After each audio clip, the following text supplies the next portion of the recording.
Os exemplos que a palavra de Deus nos apresenta de genuíno arrependimento e humilhação revelam um espírito de confissão em que não há escusa do pecado nem tentativa de justificação própria.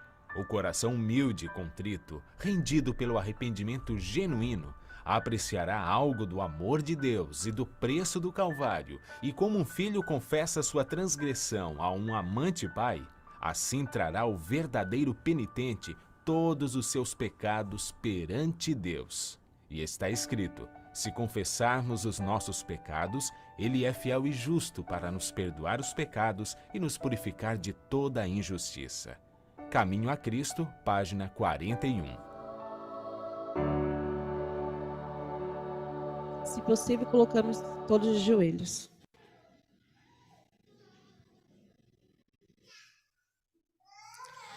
Amado, querido Deus, nesta manhã estamos prostrados perante a Tua presença para Te agradecer que até aqui o Senhor nos guardou, nos amparou.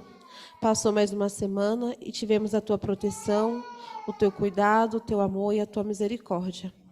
Nesta manhã também estamos agradecidos por estarmos na Tua casa de oração, que muitas pessoas não estão aqui ou estão viajando ou com algum problema de saúde, mas nós estamos aqui perante a Tua presença. Então, nós te agradecemos por esse privilégio e, como já foi pedido, que o Senhor possa estar com todos que estão lá no Aventuri, as nossas crianças e todas as outras igrejas também. Que o Senhor possa continuar os protegendo, os guardando e os livrando de todo o mal. Nesta manhã também, a irmã Raquel não está aqui, está num velório, que o Senhor possa confortar todas as pessoas, todos os parentes daquela pessoa que está sendo sepultada. Que o Senhor possa estar com eles. Ó Deus, abençoe todos os irmãos que estão aqui, perdoa os nossos pecados, como foi falado aqui no livro da Ellen White, que nós somos muito pecadores, ó Deus, mas que possamos nos arrepender, para que um dia lá no céu possamos estar contigo na Tua presença. E que nessa manhã também entrego a vida do Antônio, que é o nosso pregador desta manhã, que vai repartir o pão conosco, que o Senhor possa o abençoar, que ele possa vir falar inspirado por Ti. Te agradeço por tudo, em nome de Jesus, amém.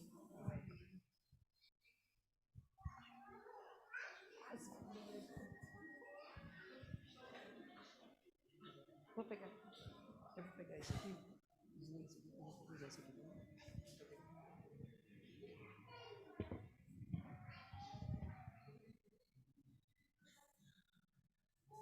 Bom dia.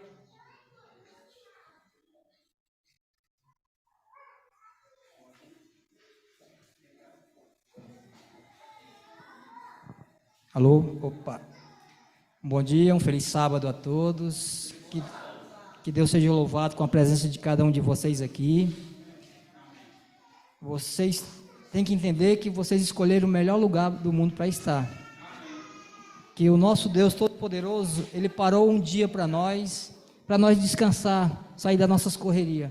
Porque se Ele não tivesse parado esse dia, nós continuávamos nas nossas correrias. Mas Ele é muito bom e sabe o que é melhor para nós, né? Por isso Ele fez isso para nós. A Cris, cadê ela? Desceu? Eu ia falar que ela não gosta muito, mas hoje ela está completando mais um ano, tá? Ela não falou para ninguém, mas hoje ela está completando. Ela não gosta nem que eu diga a idade, nem nada, mas assim mesmo, ela não está aqui, eu vou aproveitar e vou falar. Ela não vai ficar sabendo mesmo, então eu vou falar. Hoje a Cris está completando 28 anos, tá, pessoal? 28 anos, meus irmãos. Eu não posso estar aqui mentindo, né? Hoje faz 28 anos que a Cris se batizou, tá? Esse 28 anos não é 28 dias, né? Que Deus faça que ela continue nessa caminhada, assim como todos nós, né? E para quebrar o gelo, eu quero perguntar para vocês se vocês têm fobia. Vocês sabem o que é fobia? Medo. Algum de vocês tem fobia? Eu fui dar uma pesquisada e eu fui ver quais os tipos de fobia que existem, né? Existe uma fobia que chama-se ablufobia. Vocês já ouviram falar o que é ablufobia? É medo de quê? Alguém sabe, arriscaria me dizer? Ablufobia. Sabe o que essa fobia é? Eu não sei se tem alguém aqui, né? Mas isso aqui ablufobia é medo de tomar banho. Você acredita nisso? Medo de tomar banho. Será que tem alguém com essa fobia? Por favor, não me responda, tá? Tem outra aqui que eu achei muito interessante. Agrofobia. Agrofobia é medo de... Tem alguém que tem medo dessa fobia aqui. Porque é medo de altura. Entendeu? Tem gente que tem medo dessa... E batofobia. Batofobia, alguém tem batofobia? Vocês sabem o que é batofobia? É medo de altura e ficar fechado em lugares. Alguém fica fechado dentro de um elevador, se der uma pane lá, a pessoa vai ficar muito perturbada, né? E aí eu queria trazer uma outra fobia aqui que é muito conhecida, que é a glossofobia. Vocês sabem o que é a glossofobia? Sabe não, Vados? Você sabe o que é a glossofobia? A glossofobia, sabe qual é? É medo de falar em público. Essa é uma fobia terrível. Segundo os pesquisadores aí, segundo foi feita uma pesquisa aí, as pessoas têm menos medo de morrer do que vir falar em público. Que coisa, hein? Que coisa complicada, hein? E os sintomas dessa fobia? Algumas pessoas tremem. A primeira vez que eu peguei o microfone, eu não conseguia parar. Coloquei outra mão e ficou pior ainda o negócio. Entendeu? Tem umas pessoas que soam. Eu tenho um irmão lá da igreja do Colonial, que ele veste 2 camisas por baixo dele. Quando ele termina de falar alguma coisa, pode tirar a camisa dele e espremer, que sai água, que dá para fazer bastante coisa com ela. Dá até para cozinhar um arroz ou um feijão. E tem várias situações. Eu fui procurar mais, tem suor excessivo, como eu já falei, batimento cardíaco mais rápido, o coração falta sair pela boca, né? Porque não dá para sair por aqui, mas falta sair pela boca. E é incrível, a pessoa entra em pânico, e eu sou das pessoas que esqueço. Eu me esqueço tudo. Quando eu estou aqui, parece que se eu ficar aqui sem ter um apoio aqui como esse aqui, eu não vou muito longe não. Eu vou repetir e não vou conseguir falar. Então, cada um de nós tem esse pânico, né? Mas pela graça de Deus e o poder do Espírito Santo, Ele vai trazer uma mensagem para nós hoje aqui, para nós sairmos daqui abençoados e principalmente praticar o que o Deus está querendo dizer para nós. Vamos começar? Nós vamos abrir a nossa Bíblia hoje no livro de 2 Timóteo, no capítulo 4, nós vamos ler do verso 6 ao 18. Nós vamos ler 2 Timóteo, capítulo 4, do verso 6 ao verso 18. Vocês bem sabem que esta foi a última carta que Paulo escreveu, e ele escreveu da sua segunda prisão em Roma. Nessa segunda prisão, ele estava numa masmorra úmida, fria, escura e insalubre, de onde pessoas saíam leprosas ou saíam por martírio. E estas são as últimas palavras deste capítulo. Todo mundo achou? Vamos fazer mais uma oração? Digno de todo louvor e adoração seja dado somente a Ti, Senhor. Por isso, mais uma vez, Senhor, nós estamos aqui nesse momento, a qual nós nos sentimos tão bem, Senhor, para mais uma vez Te louvar, exaltar e Te bendizer, Senhor. Senhor, nós já Te adoramos aqui na forma de cantar, já Te adoramos na lição da escola sabatina, já Te adoramos com nossos dízimos e com nossas ofertas, Senhor. Agora nós vamos Te adorar, Senhor, abrindo a Tua palavra para refletirmos nessa história grandiosa do nosso querido irmão, o apóstolo Paulo. Que o poder do Espírito Santo venha sobre nós e que venha trazer para nós tudo, Senhor, que nós precisamos preencher hoje aqui. Eu Te peço, Senhor, perdoa nossos pecados, arranca de mim a minha vontade aqui, que seja feita a Tua vontade para a honra e glória do Teu poderoso e santo nome. É em Teu nome, Senhor Jesus, que nós oramos. Amém. Então, 2 Timóteo, capítulo 4, do verso 6 ao 18, está escrito assim: quanto a mim, estou sendo oferecido por libação, e o tempo da minha partida é chegado. Combati o bom combate, completei a carreira, guardei a fé. Já agora a coroa da justiça me está guardada, a qual o Senhor reto juiz me dará naquele dia. E não somente a mim, mas também a todos quanto amam a sua vinda. Procura vir ter comigo depressa, porque Demas, tendo amado o presente século, me abandonou e se foi para Tessalônica. Crescente foi para a Galácia, Tito para a Dalmácia. Somente Lucas está comigo. Toma contigo Marcos e traze-o, pois me é útil para o ministério. Quanto a Tíquico, mandei-o até Éfeso. Quando vieres, traz a capa que deixei em Troade, em casa de Carpo, bem como os livros, especialmente os pergaminhos. Alexandre, o latoeiro, causou-me muitos males. O Senhor lhe dará paga segundo as suas obras. Tu guarda-te também dele, porque resistiu fortemente às nossas palavras. Na minha primeira defesa, ninguém foi ao meu favor. Antes todos me abandonaram. Que isso não lhe seja posto em conta. Mas o Senhor me assistiu e me revestiu de forças, para que por meu intermédio a pregação fosse plenamente cumprida, e todos os gentios a ouvissem, e fui libertado da boca do leão. O Senhor me livrará também de toda obra maligna, e me levará salvo para o seu reino celestial. A ele, glória pelos séculos dos séculos. Amém. Eu queria pedir licença a vocês e voltar nesse texto, apenas no final da minha fala, e eu queria convidar vocês para caminhar conosco, para conhecer essa história do maior pastor de teologia, maior missionário, maior educador, maior plantador de igreja da história do cristianismo. Quem foi este homem? Que morreu velho, pobre, cheio de cicatrizes, abandonado numa masmorra romana e arrastado de lá para enfrentar a guilhotina. Quem foi este homem? Que podemos aprender com ele? O que as crianças, os adolescentes, os jovens, os adultos, homens, mulheres, podem aprender com esse grande bandeirante do cristianismo? A primeira coisa que eu sei deste homem está lá em Filipenses, no capítulo 3. Eu vou pedir licença a vocês, que eu vou passar um pouco rápido, porque tem muitos versos bíblicos aqui, tá? Mas depois vocês decoram aí.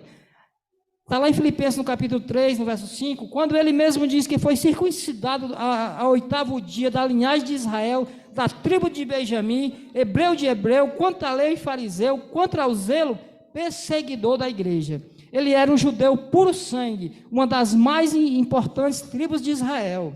Você sabe também que esse homem foi enviado para Jerusalém, muito moço, conforme Atos 22:3, para estudar aos pés do grande mestre Gamaliel e tornar-se grande líder do judaísmo. Gamaliel era neto de Hilel, um dos mais importantes rabinos da história. E Paulo aprendeu aos pés dele e tornou-se grande líder no seu tempo, porque ele nos informa em Gálatas 1:14, que dentre os da sua idade, ele sobressaiu, tornando-se zeloso pela tradição dos seus pais. Nós sabemos que ele se tornou um homem culto, erudito, poliglota e dominava com grande desenvoltura o saber humano. Tanto é fato que quando ele chega em Atenas, a capital intelectual do mundo, a terra de Péricles, de Sócrates, de Platão, de Aristóteles, ele começa a conversar com os filósofos epicureus e ele mostra na terra dos filósofos o Deus vivo e verdadeiro, Criador dos céus e da terra. Mas, curiosamente, meus irmãos, quando este rabino crescia e se fortalecia em Jerusalém, um outro rabino crescia não em Jerusalém, mas na pobre, pequena, desprezada e esquecida Nazaré da Galileia. Não pelos bancos de uma academia, mas com as mãos calejadas, trabalhando na hortidura de uma carpintaria. E este rabino da Galileia, aos 30 anos de idade, vai ao Jordão e é batizado e dá início ao seu ministério.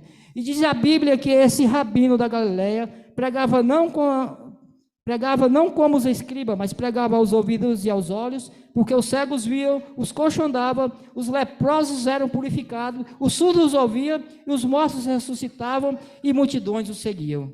Isso provoca a inveja no sinédrio e passam a procurá-lo, a vigiá-lo e a persegui-lo, até que Jesus é preso no Getsêmani, é manietado, é levado ao petróleo romano e é condenado à morte e morte de cruz.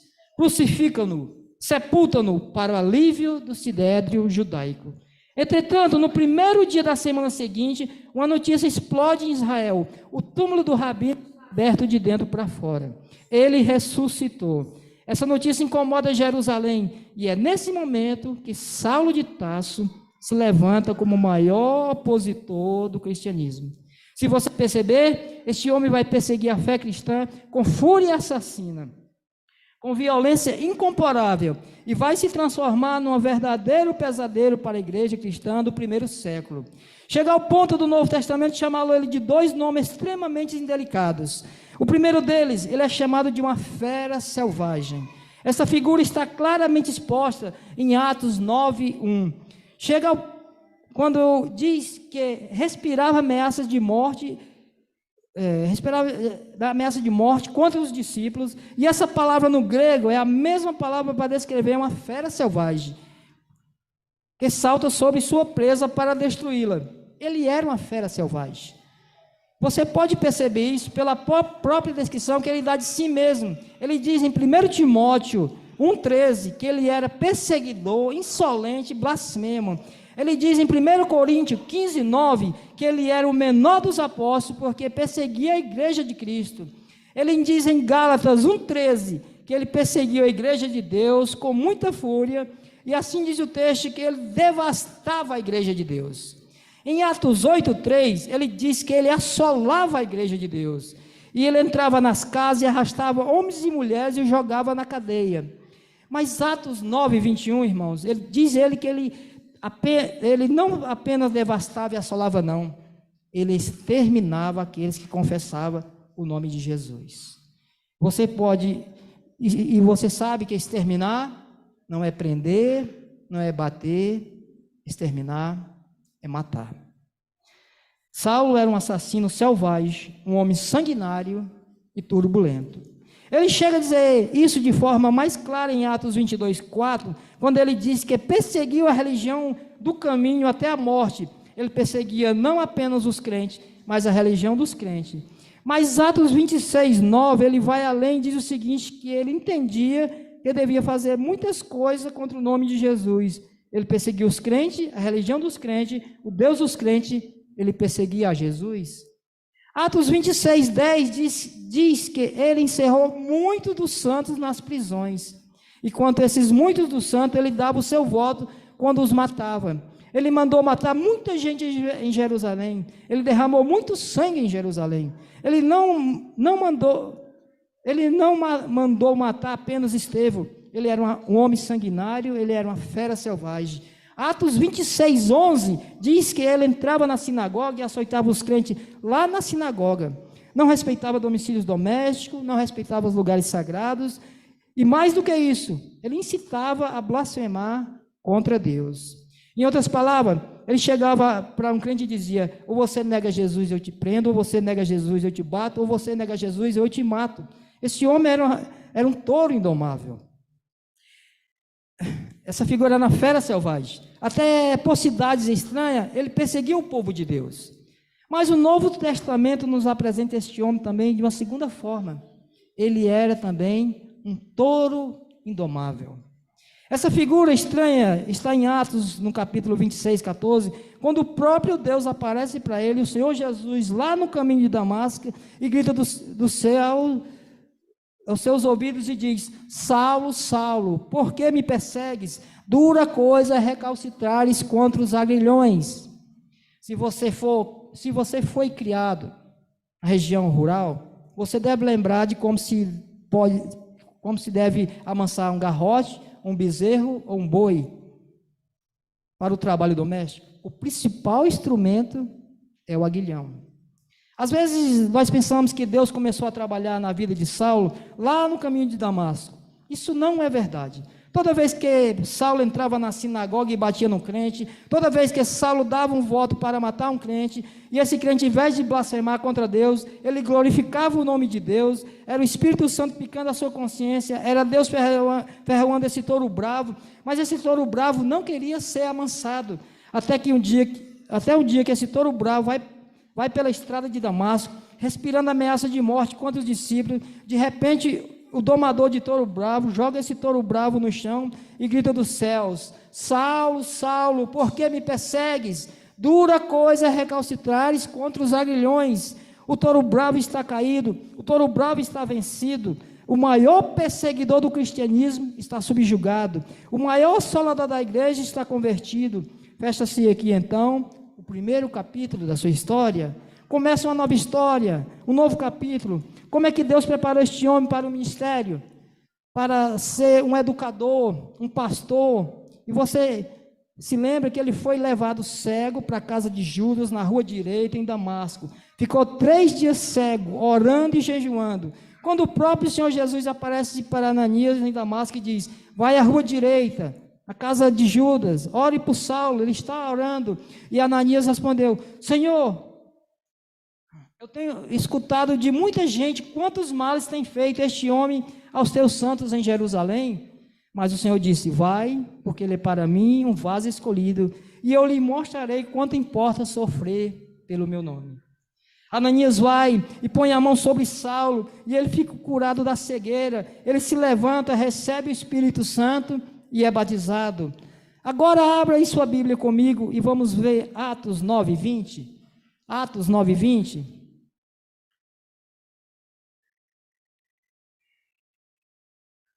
Atos 9:20 vai dizer assim: você vai perceber que logo após essa experiência de ser curado, de ser cheio do Espírito Santo, de ser batizado, diz o texto que logo em seguida ele pregava nas sinagogas a Jesus, afirmando que este era o Filho de Deus.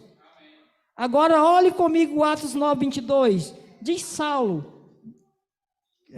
Diz que Saulo confundia os judeus, afirmando que Jesus é o Cristo. E eu pergunto, há alguma diferença entre a pregação do verso 20 para a pregação do verso 22? Uma coisa é afirmar, outra coisa é demonstrar. Demonstrar é provar uma tese detalhada, meticulosamente, exaustivamente.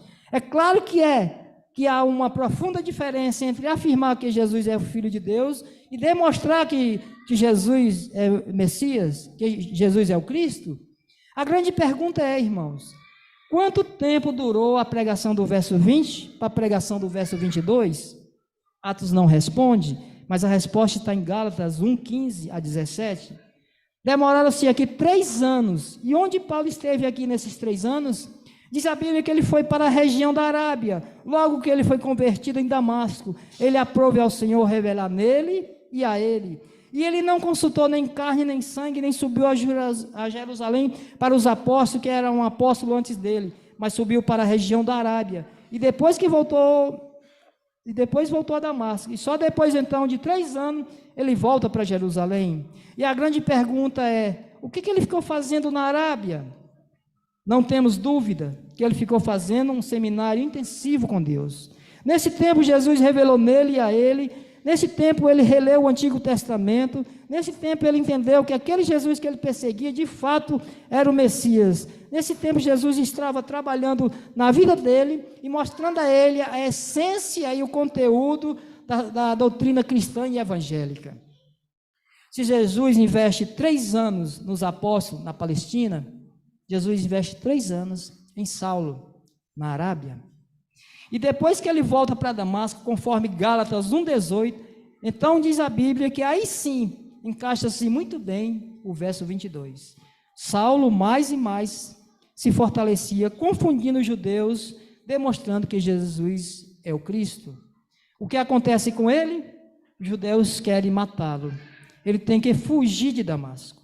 Agora ele foge de uma maneira humilhante, dentro de um cesto, muralha abaixo, e ele vai para Jerusalém.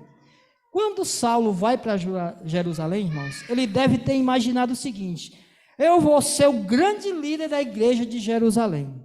Ele deve ter pensado, eu tenho o melhor perfil, eu tenho o melhor currículo, eu tenho o melhor preparo, Eu sou o homem estratégico que Deus vai usar para avançar a obra evangélica a partir de Jerusalém. E ele tinha razão para pensar assim. Sabe por quê? Primeiro, todos os apóstolos de Jesus eram galileus, exceto Judas Iscariotes, mas esse estava morto. E vocês sabem que em Jerusalém os galileus eram recebidos com desprezo.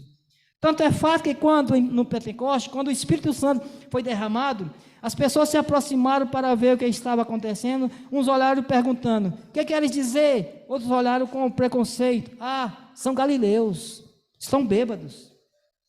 Segundo, todos os apóstolos de Jesus eram homens iletrados e incultos, e Jerusalém era a capital intelectual da teologia. Lá estavam os escribas, lá estavam os fariseus, lá estavam os doutores da lei, lá estava o sinédrio, lá estava a elite teológica do mundo. Terceiro, Saulo era um homem que havia aprendido aos pés do grande mestre Gamaliel. Ele conhecia a cultura, ele conhecia a teologia e ele conhecia o sinédrio. Ele trafegava com liberdade pelos corredores do saber humano daquele tempo. E ele perseguiu a igreja lá. Ele deve ter pensado: eu sou o cara, eu tenho o melhor perfil, eu sou o homem estratégico de Deus para avançar a obra nessa cidade. E ele sobe com essas ideias na sua mente. Sabe qual foi a primeira coisa que aconteceu com ele, irmãos? A primeira coisa que aconteceu está em Atos 9, 26. Quando ele chega na igreja, diz a Bíblia que os discípulos não acreditavam na conversão dele. E pensaram que ele estava blefando e sabotando a fé cristã. E batem a porta da igreja na cara dele. Não por influência de Barnabé, capítulo 9, 27, e ele nem teria sido recebido na igreja de Jerusalém. Diz a Bíblia que agora ele, Barnabé, o apresenta aos apóstolos, os apóstolos o acolhem, e ele é entronizado na igreja de Jerusalém. E ele começa a falar, e ele começa a discutir com os helenistas. Mas os helenistas querem matá-lo. E os irmãos e os discípulos se reúnem e dizem para ele: Saulo, você não pode ficar na nossa igreja. Você tem que ir embora da nossa igreja. Agora presta atenção, irmãos. Não é fácil para um pastor ser mandado embora da igreja quando ele quer ficar na igreja. Não é fácil para um pastor estar convencido de que ele é o pastor certo para aquela igreja, mas os crentes estão dizendo o contrário. Você sabe o que aconteceu com ele? Ele não foi embora. Mas não foi só os crentes que não queriam que ele ficasse, não. Olha aí Atos 22, 17. Atos 22, 17 e 18. Olha só que o próprio Deus aparece para ele e diz: vai embora de Jerusalém, porque eles não vão ouvir você. Irmãos, ser mandado embora pela Assembleia da Igreja é uma coisa, mas ser mandado embora pelo próprio Deus, parece que não resta opção, né? Não tem opção. Sabe o que aconteceu com ele? Ele não foi embora. Olha o versículo 19 aí. Ele começa a discutir e a razoar com Deus. Não, Deus, eu persegui a igreja aqui. Quando matou Estevão, a tua testemunha, eu estava presente lá. Até guardei as vestes daquele que apedrejaram. Eu consentia nisso, Deus. Em outras palavras, ele estava dizendo para Deus: Deus, o Senhor vai cometer um erro estratégico me tirando dessa igreja. Eu sou o cara, eu sou o homem, eu tenho o melhor currículo, eu entendo nesse negócio aqui, eu persegui a igreja aqui, é hora de eu reverter essa situação. Só que Deus não mudou. Foi Saulo que teve que mudar e mudasse. Deus disse: vai. O que aconteceu com ele? Ele não foi. Ele não foi embora da igreja. Volta para Atos aí 9:30. Está escrito assim, ó: tendo, porém, isso chegado ao conhecimento dos irmãos, levaram-no a Cesareia e dali o enviaram para Tarso. Diz o texto que os irmãos se reuniram e o levaram até Cesareia. Presta atenção, ele não foi levado. Ele foi levado. Ele não saiu, saíram com ele. Ele foi tirado de Jerusalém como Ló, de Sodoma, a reboque. E depois o levaram para onde, conforme o verso 30? Para Tarso. E onde era Tarso? A sua cidade natal, Saulo de Tarso. Sabe o que Deus está dizendo para este homem, que acha que é insubstituível? Meu filho, arruma as malas, volta para casa. Se você pensa que eu preciso de você, pois é você que precisa de mim. Deus estava ensinando a este homem o princípio da nova aliança. Tudo depende de Deus, nada depende de mim. Sem mim, nada podeis fazer. Amém. Mas o que ele ficou fazendo em Tarso? Você e eu quase não sabemos, mas ele ficou mais de 10 anos no anonimato, longe dos holofotes, completamente no ostracismo. Deus estava trabalhando nele para depois trabalhar através dele. Irmãos, nós temos que entender que a vida do líder é a vida da sua liderança. A vida do educador é a vida da educação. Mas o pior, irmãos, não tinha acontecido ainda. Veja o verso 31 comigo aí. No dia que Saulo arrumou as malas e foi embora da igreja, a igreja passou a ter paz e passou a crescer. Você quer coisa pior para ir? Pior do que isso? No dia que ele vai embora da igreja, todos os problemas se resolvem, a igreja explode em crescimento. Deus estava quebrantando o orgulho desse homem. Só que acontece um revivimento em Antioquia da Síria, tempos depois. Barnabé chega lá, se alegra em ver a graça de Deus prosperando, lembrou-se de Saulo, foi atrás dele e o buscou. E diz a Bíblia que durante 1 ano eles ensinavam a palavra de Deus. Agora, depois de 1 ano que eles estavam orando, jejuando, pregando e ensinando, o Espírito Santo apareceu e disse: separai agora a Barnabé e a Saulo para a obra que eu os tenho chamado. Presta atenção, não é Saulo e Barnabé, é Barnabé e Saulo. Ele não era o líder ainda, ele era o liderado. Deus estava trabalhando nele para depois trabalhar através dele. Até que chega em Pafos e João Marcos, primo de Barnabé, o acompanhava na viagem missionária. Diz a Bíblia que Elimas, o mágico, tenta impedir o procônsul, que era o representante do Senado romano naquela região, de converter-se a Cristo. E Saulo, cheio do Espírito Santo, fixa os olhos naquele mágico e diz: servo de diabo, até quando perverterá os retos caminhos do Senhor Deus? Pois ficará cego.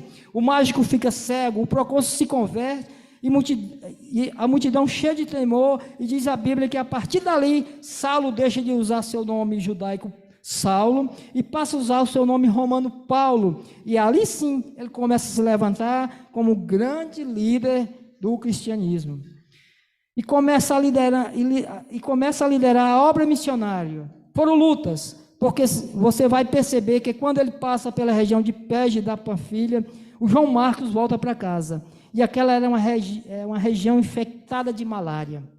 E depois que ele passa por essa região, eles sobem a região do Taurus para visitar Antioquia da Pisia. E chega na região de Icônio, de Listra, de Derbe. Você encontra lá em Gálatas, no capítulo 4, que foi por causa de uma enfermidade física que Paulo chegou naquela região da província da Galácia. Notem vocês que ele vai doente. E ele diz em 2 Coríntios 11, que ele enfrentou perigo de salteadores pelas montanhas de Taurus. Havia muitos ladrões e salteadores no meio daquelas estradas cheias de curvas e precipícios, assaltando as pessoas que passavam lá. Ele chega a dizer que essa enfermidade física foi o espinho na carne, o mensageiro de Satanás para esbofeteá-lo, e ele orou a Deus 3 vezes para Deus tirar aquele espinho, mas Deus disse: não, a minha graça te basta, o meu poder se aperfeiçoa na sua fraqueza. E ele enfrenta nessas viagens, plantando igreja na Antioquia da Pisídia, em Icônia, em Listra, em Derbe, lutas, lágrimas, sangue, mas planta igrejas, estabelece presbíteros, fortalece o povo e deixa um marco extraordinário da obra da graça de Deus naquela província da Galácia. Agora, abra a Bíblia em Atos 14, 27. Atos 14, 27. Voltando dessa primeira viagem, reuniu a igreja. Diz o texto que eles relataram quantas coisas fizeram Deus com eles e por meio deles, e como abriram aos gentios a porta da fé. O que é maravilhoso é que Paulo entende uma coisa, irmãos: quem faz a obra é Deus, nós somos apenas os instrumentos. Não quantas coisas fizermos nós, mas quantas coisas fizeram Deus. Não como nós abrimos a porta, mas como Deus abre a porta. A teologia está boa? Vamos voltar para a segunda viagem missionária? Abre aí em Atos 15, 36 ao 41. Diz a Bíblia que Paulo chega para Barnabé e diz: Barnabé, vamos voltar para a segunda viagem missionária? Barnabé diz: vamos sim, Paulo. Só um detalhe, eu quero levar João Marcos comigo. E aí Paulo diz: eu não acho justo levarmos aquele que abandonou nós lá desde perto da Panfilha. Comigo esse menino não vai. Eu não quero ele na minha presença. Eu não quero que na minha companhia. Ele não serve para andar comigo. Comigo esse menino não vai. E notem uma coisa, irmãos. E notem vocês, que o apóstolo está sendo intransigente, radical, insensível. Ele não está dando uma chance para quem falhou a primeira vez. E diz a Bíblia que houve uma tal desavença entre Paulo e Barnabé que os dois não puderam caminhar mais juntos. Nota de rodapé. Os líderes não deveriam brigar não, irmãos. Mas às vezes briga. Não deveria ter desavença na igreja não. Mas às vezes tem. Agora, mesmo quando a igreja erra, o plano de Deus não pode ser frustrado. Que agora, em vez de uma caravana, tem duas caravanas. Barnabé investe em seu primo João Marcos, vai para Chipre. Paulo pega Silas, um profeta de Jerusalém, e vai para a segunda viagem missionária para outra direção. E diz que eles queriam ir para a Ásia, o Espírito de Cristo os impediu. Eles queriam entrar na Bitínia, também foram impedidos pelo Senhor. E eles escutou a voz de um varão macedônio numa visão: passa a Macedônia e ajuda-nos. E eles entram na Macedônia. Agora presta atenção nisso. Quem dá a direção para a igreja é Deus. Porque Paulo vai se fixar apenas em cidade estratégica: Filipos, Tessalônica, Bereia, Atenas e Corinto. Filipos era colônia romana. Tessalônica era a capital da Macedônia, Bereia, cidade importante, e Atenas, capital intelectual do mundo, e Corinto, capital da Acaia. Agora, notem isso, irmãos. Fazer a obra do jeito de Deus, com os recursos de Deus, não significa que você vai ter facilidades, não. Olha só o que aconteceu. Paulo foi preso em Filipos, escorraçado em Tessalônica, foi enxortado de Bereia, foi chamado de tagarela em Atenas, foi chamado de impostor em Corinto. Se você perceber, de Antioquia ele escreve Gálatas, e de Corinto ele escreve 1º e 2º Tessalonicenses. Volta para a terceira viagem missionária, fica 3 anos em Éfeso, capital da Ásia Menor, lugar onde ficava o templo de Diana, o mais belo e maior do que o Partenon de Atenas, 8 vezes, uma das 7 maravilhas do mundo antigo. O comércio da deusa Diana, da estatueta, era o que aquecia o comércio de Éfeso. E em 3 anos, Paulo fica ali, desarticula a idolatria, ele desarticula a feitiçaria, e ele penetra nos corredores da cidade, e ele planta a igreja na região. E nós passamos 3 meses estudando o que esse homem deixou escrito para a igreja de Éfeso, que é para a nossa igreja também. Não é verdade? Como em Herápolis, como em Colossos, como em Laodiceia, e a palavra de Deus prevalece naquela cidade. De Éfeso, ele escreve as suas 2 cartas aos Coríntios. Ele sai de Éfeso, vai para Macedônia, e no caminho ele escreve a sua carta mais importante, sua carta aos Romanos, tratado teológico. E ele pede oração para a igreja, para que ele não fosse morto pelos judeus rebeldes, e para que a oferta que ele estava levando para os pobres da Judéia, coletadas na igreja gentílicas, fosse recebido de bom grado pela igreja. Por que ele estava levando essas ofertas? Porque em Gálatas 2,10 ele havia assumido com os colunas da igreja de Jerusalém que ele ia para os gentios, mas não esqueceria dos pobres. Conforme Atos 18,2, na época de Cláudio, houve uma expulsão dos judeus de Roma, e muita gente estava com pobreza extrema naquela região da Judéia, e ele estava levando essas ofertas para os crentes. Mostrando para nós uma coisa, irmãos: evangelização e ação social não são coisas mutuamente exclusivas. Ele para em Mileto, chama os presbíteros de Éfeso e diz assim para eles: o Espírito Santo está me certificando de uma coisa, irmãos: eu vou enfrentar cadeias e tribulações, mas eu estou pronto não só a ser preso, estou pronto a dar a minha vida, que em nada eu considero a minha vida preciosa para mim mesmo, conquanto eu complete a minha carreira e o ministério que eu recebi do Senhor Jesus para testemunhar o evangelho da graça de Deus. Ele embora naquela... E ele embarca naquele navio para Mileto, chega em Cesareia, diz a Bíblia que Ágabo prende ele com cinto e diz, não vai para Jerusalém, eles vão te prender lá. Ele diz, eu estou pronto não só a ser preso, irmão, mas estou pronto para morrer. Porque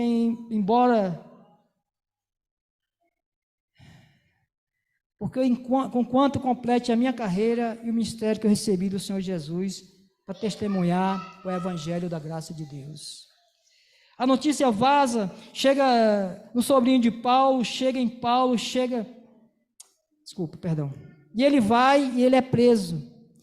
Ele testemunha de Jesus, ele conta a sua experiência de conversão, ele conta para a cidade, ele conta para o sinédrio, e os judeus querem matá-lo.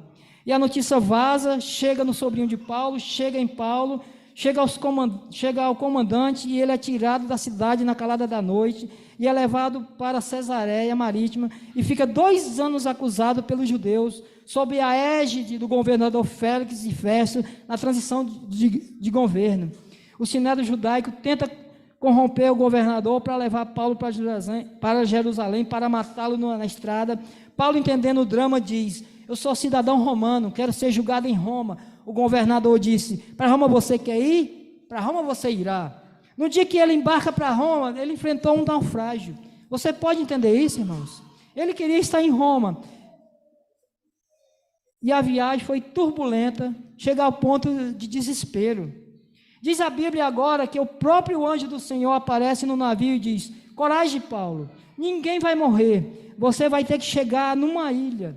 O navio se despedaça, todos se salva, 275 pessoas. Quando ele chega naquela ilha, os bárbaros o haviam acolhido com urbanidade. Fizeram uma grande fogueira, e o único que tenta manter a fogueira acesa é Paulo. Cata alguns gravetos para jogar no fogo. Quando ele joga aquele graveto no fogo, diz a Bíblia que uma vibra brota do fogo e prende na mão do Paulo. Aquela vibra tinha 276 outros lugares para picar, mas foi morder logo na mão de Paulo. E quando isso acontece, os bárbaros gritam, é um assassino, tendo se livrado do mar, a justiça não vai deixar viver, vai cair, vai inchar, vai morrer. Diz a Bíblia que não caiu, não inchou, não morreu, mudaram de opinião. É um Deus. Não, irmãos, não era um Deus, nem um assassino, era um servo do Deus vivo. Na verdade, não foi a tempestade que o levou para Malta, foi a mão da providência divina, porque na verdade o pai do prefeito estava doente, Paulo orou por ele e ele foi curado. Os mais enfermos vieram e Paulo orou por eles e foram curados. Agora os bárbaros mandam Paulo para Roma com todas as suas necessidades supridas. Ele chega em Roma preso, algemado, uma casa alugada, ele fica 2 anos preso. E dessa prisão ele escreve Éfeso, Filipenses e Colossenses. E em Filipenses 1:12 ele diz assim para a igreja, eu quero que vocês saibam que as coisas que me aconteceram têm antes contribuído para o progresso do Evangelho. Que coisas? Que coisa, irmãos?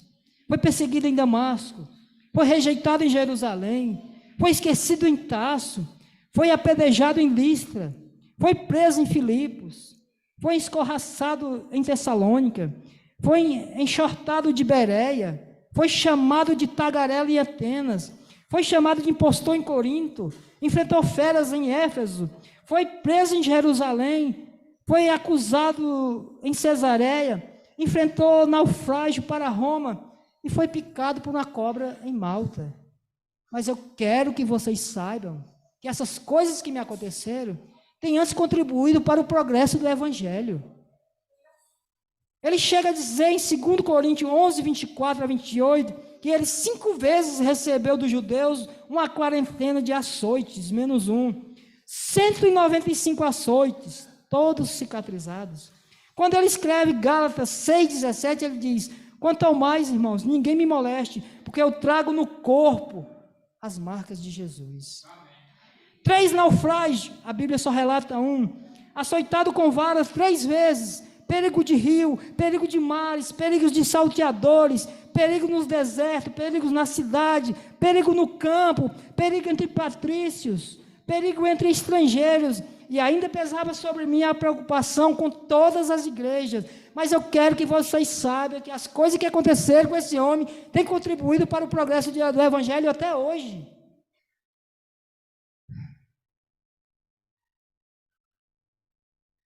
Porque ele estava preso, a igreja cresceu, ficou mais encorajada em pregar.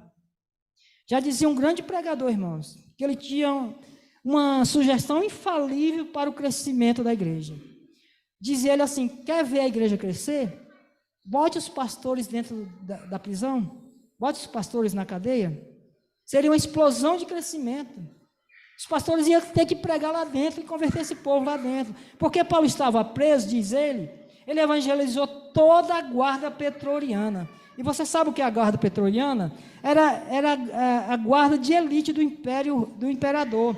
Era 16 mil homens de escol. Gente que travegava no palácio, que tinha influência política no império.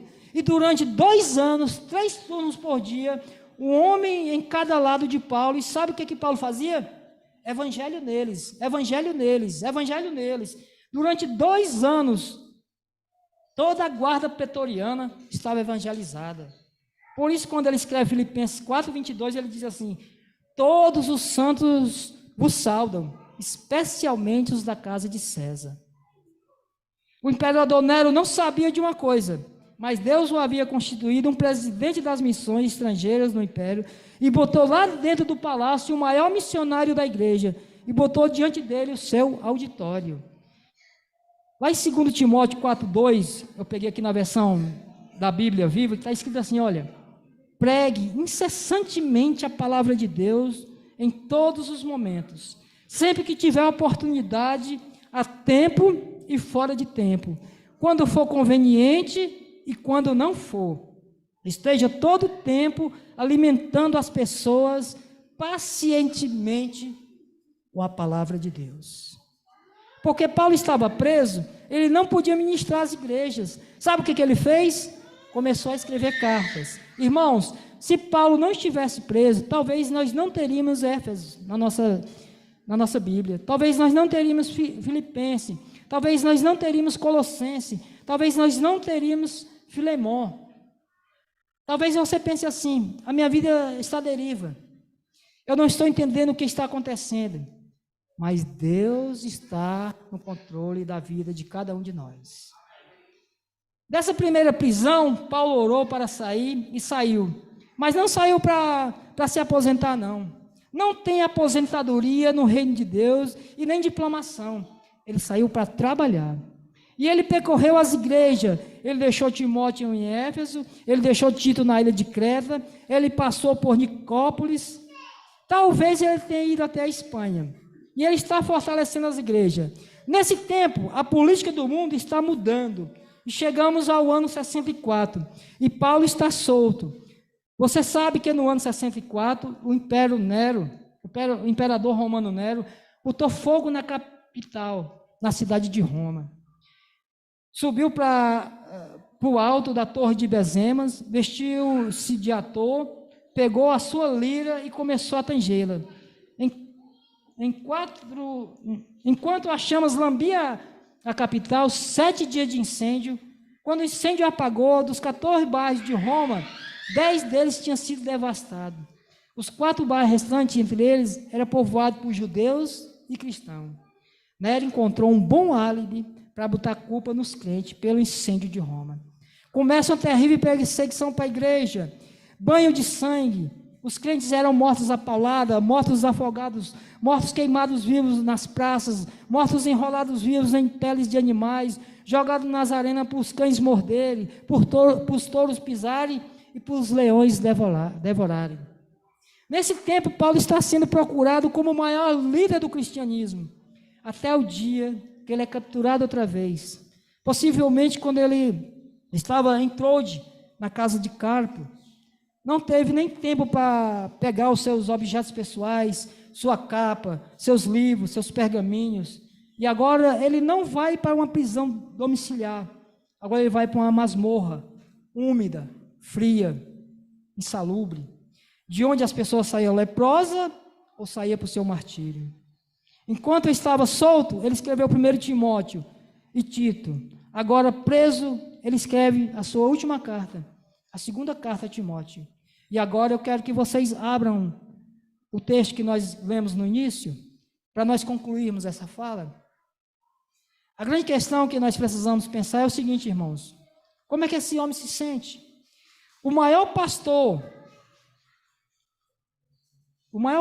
da igreja, o maior educador da história do cristianismo, está velho, abandonado, completamente cheio de cicatrizes. Não tem casa para morar, não tem aposentadoria, não tem roupa para vestir, está dentro de uma masmorra fria, o inverno está chegando. Como é que esse homem se sente?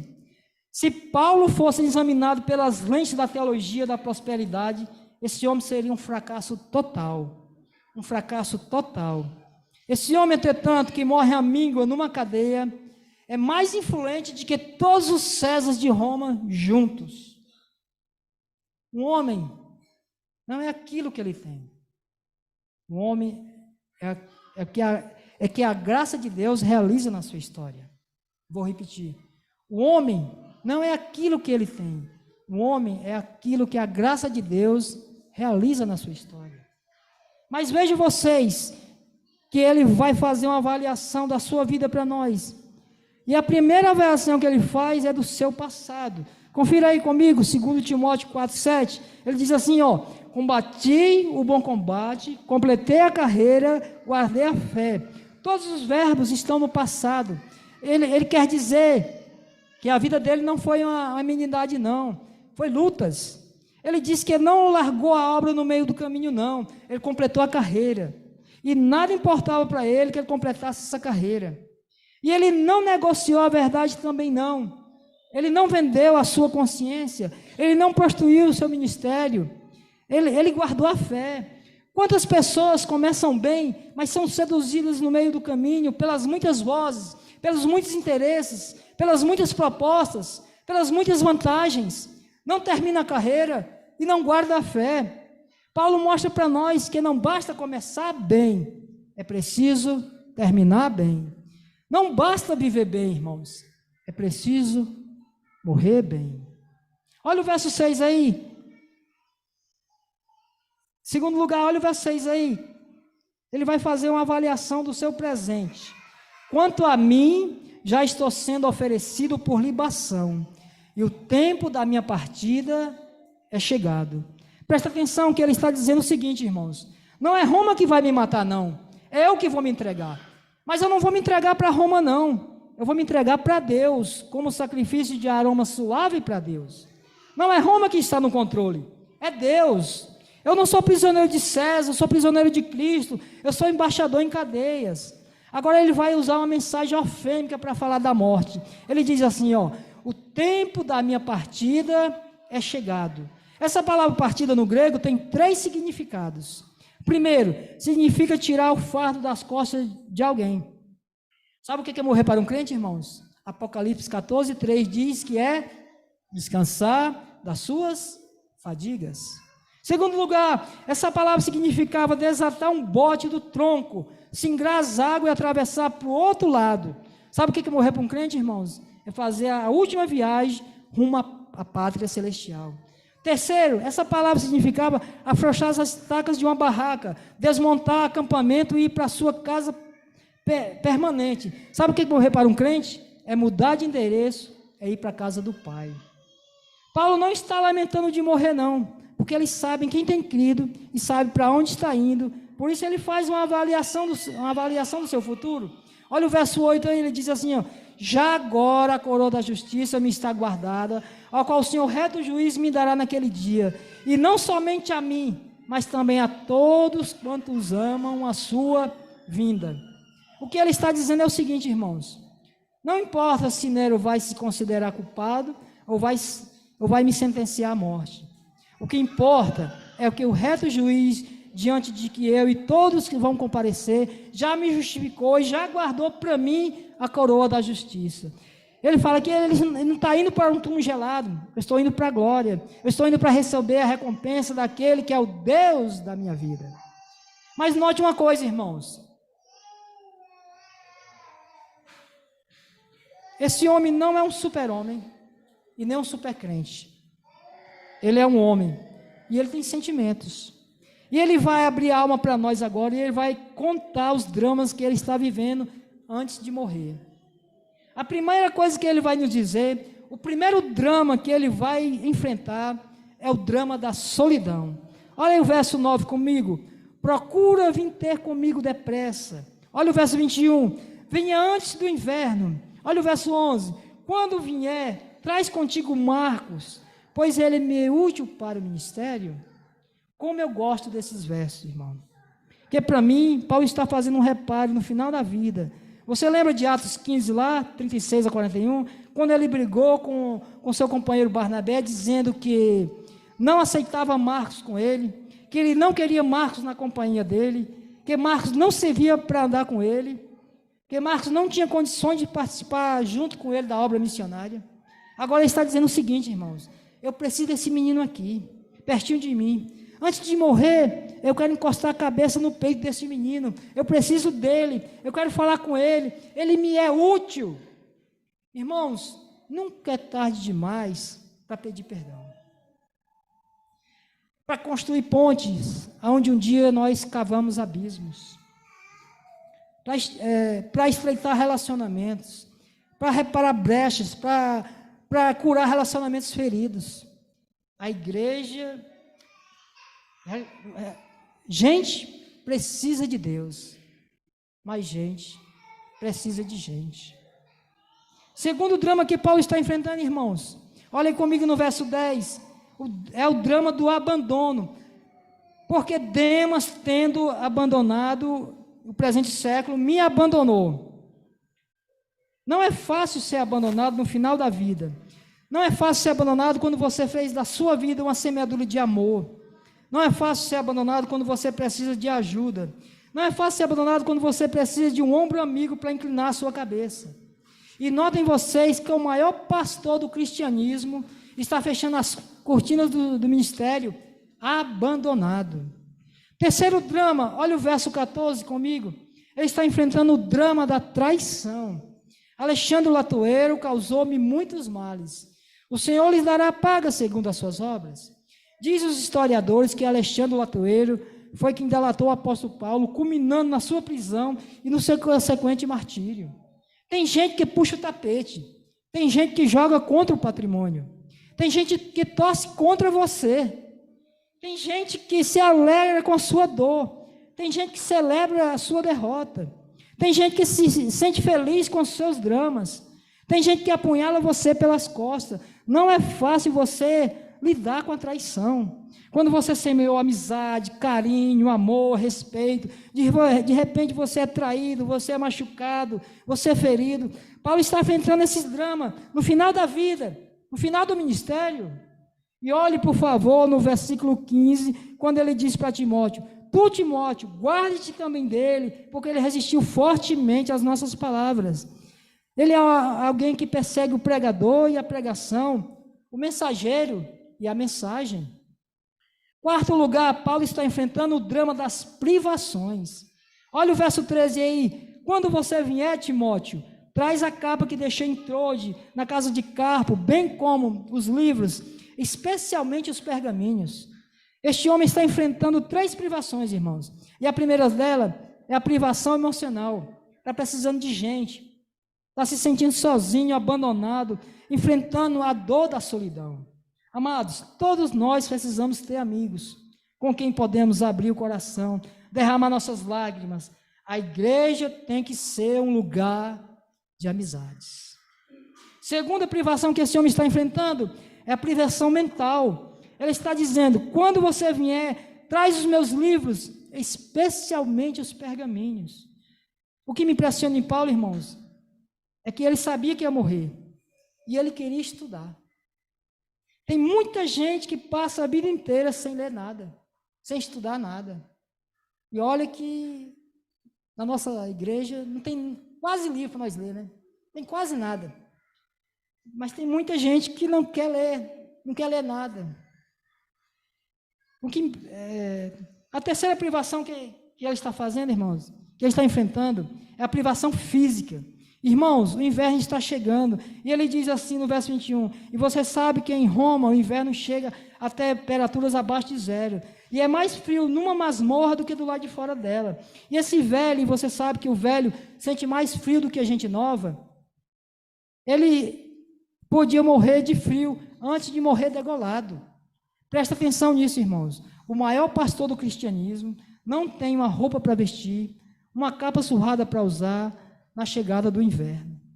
O apóstolo Paulo, quantas vezes você e eu reclamamos, tendo casa para morar, tendo pão sobre a mesa, tendo cama para dormir,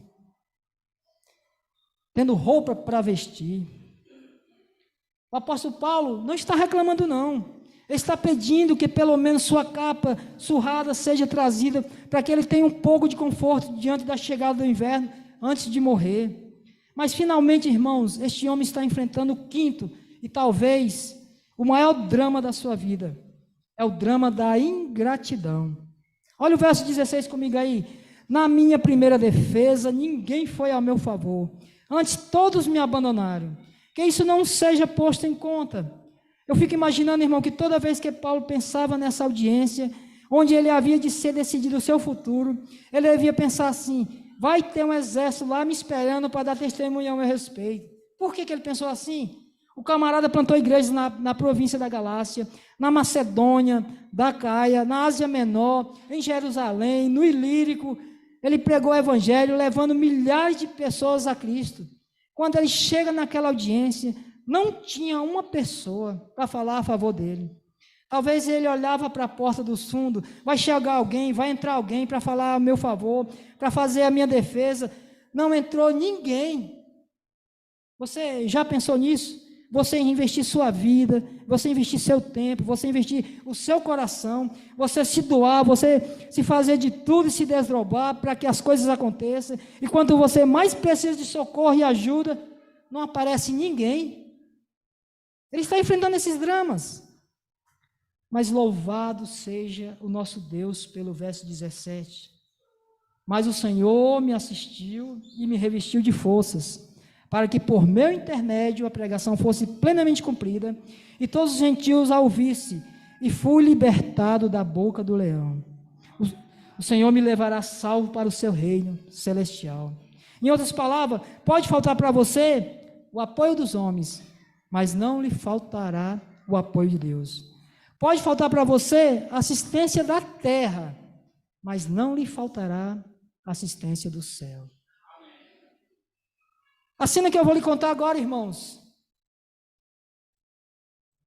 não está na Bíblia. Talvez Deus, com sua providência, não quis que tivesse. Mas eu imagino essa cena. Houve um dia, o carcereiro de Roma cuidava daquelas masmorras com tantos prisioneiros sentenciados à morte.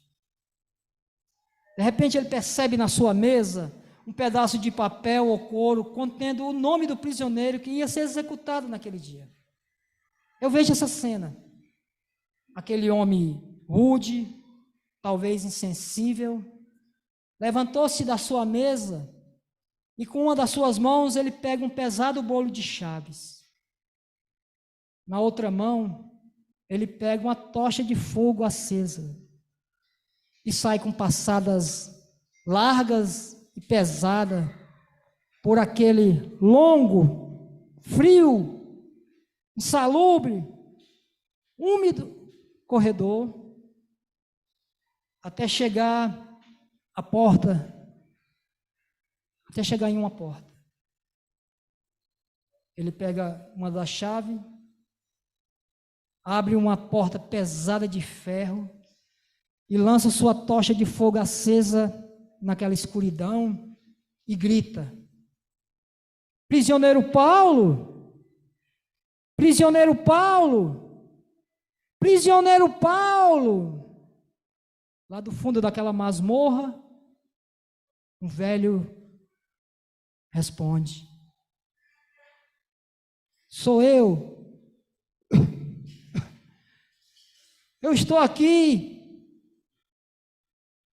Ele é acorrentado, é arrancado daquela masmorra e atravessa aquele longo, úmido, frio, insalubre corredor até chegar ao seu patíbulo, o local aonde ele ia ser degolado.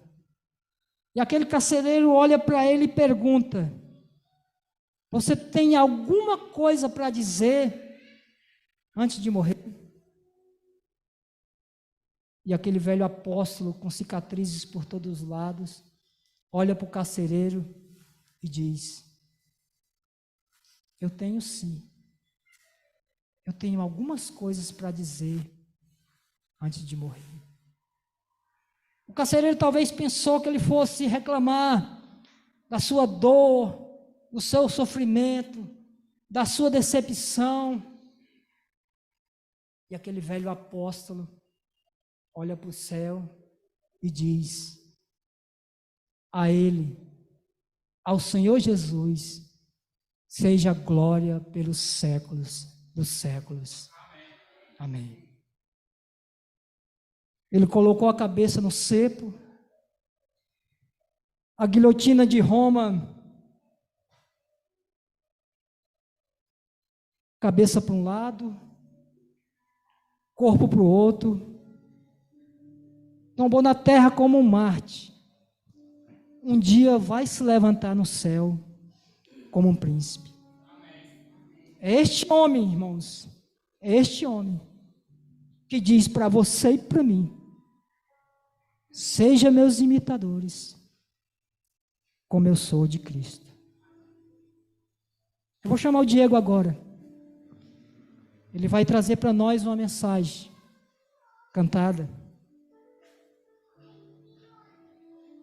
E o Espírito Santo quer mais uma vez apelar ao seu coração. E Ele quer nos dizer que nós sejamos homens e mulheres esse cristianismo viril, maiúsculo, superlativo, para vivermos esse antigo e poderoso evangelho com integridade e com fidelidade. Para nós experimentarmos hoje um despertamento e um reavivamento espiritual na vida da nossa igreja. E para nós dizermos, irmãos, e até mesmo colocar em prática o vive não eu, mas Cristo vive em mim. Digo.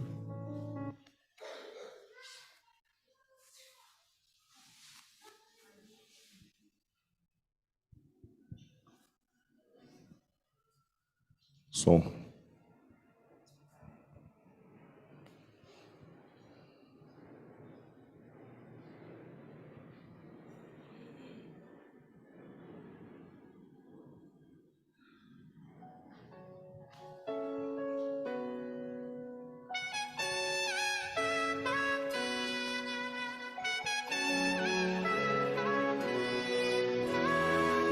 Abraão ouviu tua voz, ó Deus, eu abro os meus ouvidos para te ouvir. Eu vou sair de onde eu estou, irei partir para onde me enviar. Eu sei que provações vou enfrentar, deserto e escassez vou encontrar, mas no final eu sei vou avistar a terra que emana leite e mel. Abro mão do meu eu, de tudo que há em mim, já não vivo mais eu, mas Cristo vive em mim. Deixo tudo pra trás, mortifico meu eu, como se faz nova vida com meu Deus.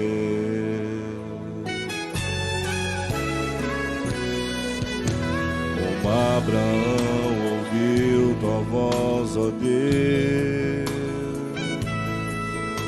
eu abro os meus ouvidos pra te ouvir. Eu vou sair de onde eu estou, irei partir pra onde me enviar. Eu sei que provações vou enfrentar, deserto e escassez vou encontrar, mas no final eu sei vou avistar a terra que emana leite e mel. Abro mão do meu eu, de tudo que há em mim, já não vivo mais eu, mas Cristo vive em mim. Deixo tudo pra trás, mortifico meu eu, tudo novo se faz, nova vida com meu Deus. Abro mão do meu eu, de tudo que há em mim, já não vivo mais eu, mas Cristo vive em mim. Deixo tudo pra trás, mortifico meu eu, tudo novo se faz, nova vida com meu Deus. Abro mão do meu eu, de tudo que há em mim, já não vivo mais eu, mas Cristo vive em mim. Deixo tudo pra trás, mortifico meu eu, tudo novo se faz, nova vida com meu Deus. Abro mão do meu eu, de tudo que há em mim, já não vivo mais eu, mas Cristo vive em mim. Deixo tudo pra trás, mortifico meu eu, tudo novo se faz, nova vida com meu Deus.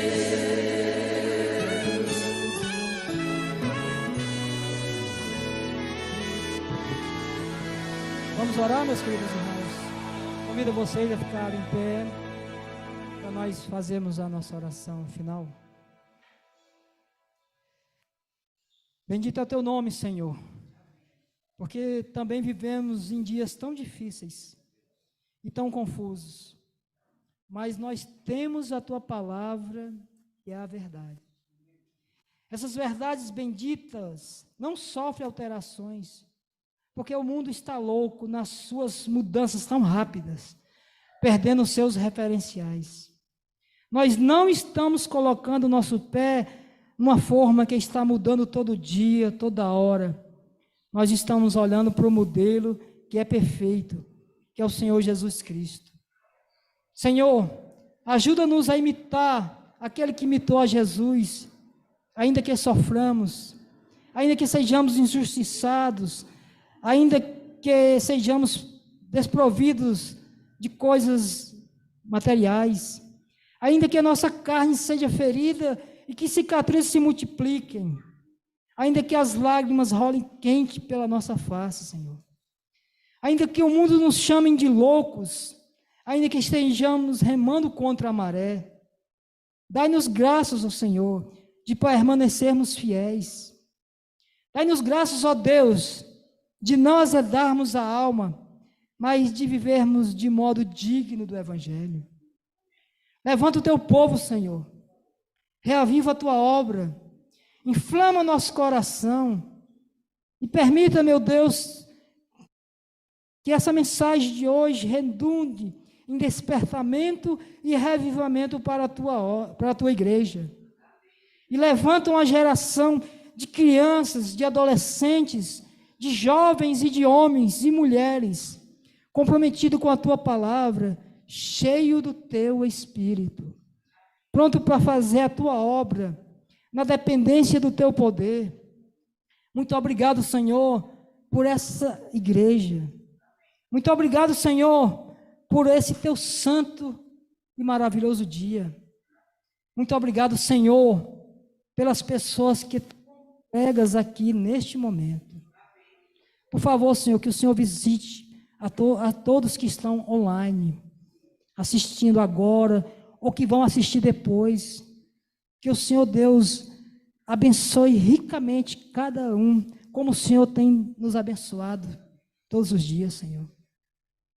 Por favor, Senhor, realiza a tua obra, Senhor, no louvor da tua glória, em nome de Jesus, e para a glória de Jesus, eu digo um aleluia e amém. Que Jesus leve você para casa, que o pão espiritual foi repartido agora, e que você vá se alimentar agora do pão físico que Deus proveu para a sua casa. Um bom final de sábado.